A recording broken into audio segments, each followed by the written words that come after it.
por mais que a gente não esteja cometendo, mas a pessoa que tá do nosso lado esteja cometendo, a gente tá sendo cúmplice daquilo. Então a gente tá em pecado também. Não cobiçará.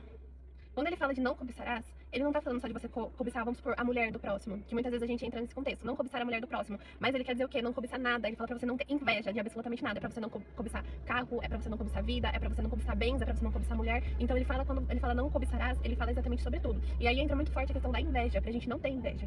Tá, aí a gente termina essa linha de raciocínio dos 10 mandamentos. Então a gente precisa o quê? Pedir discernimento pra Deus pra gente parar de fazer algo que a gente esteja fazendo. Uma coisa muito importante é o julgamento nosso. Às vezes a gente tá numa sociedade que a gente fala assim, nossa, fulano lá matou, né? Ele tem que ser morto também. A gente não tá na posição de julgamento de ninguém.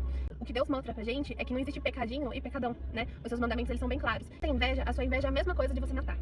Não existe um pecadinho e não existe um pecadão. Você pode fazer aquilo que você acha que é pequenininho, mas no mundo das trevas ela tem um tamanho assim, sem igual, né? Você acha que você não tá fazendo mal, mas perante o mundo espiritual, você tá fazendo uma coisa que é muito mal. Então não é porque você contou uma mentirinha que você não fez um pecado. E tudo bem, né? A gente erra, a gente é falho, a gente tá sobre o pecado, né?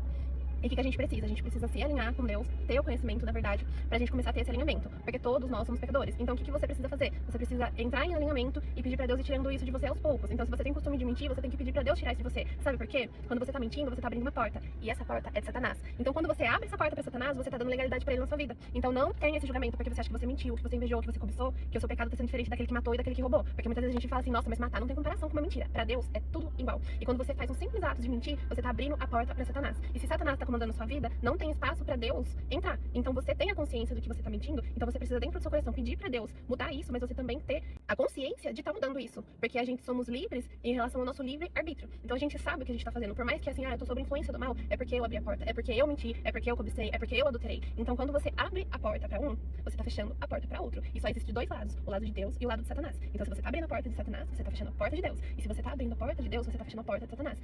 Então a gente precisa trabalhar no nosso interior para que cada dia mais a gente venha ter o conhecimento da palavra e mudar para ter o direcionamento espiritual na vertical.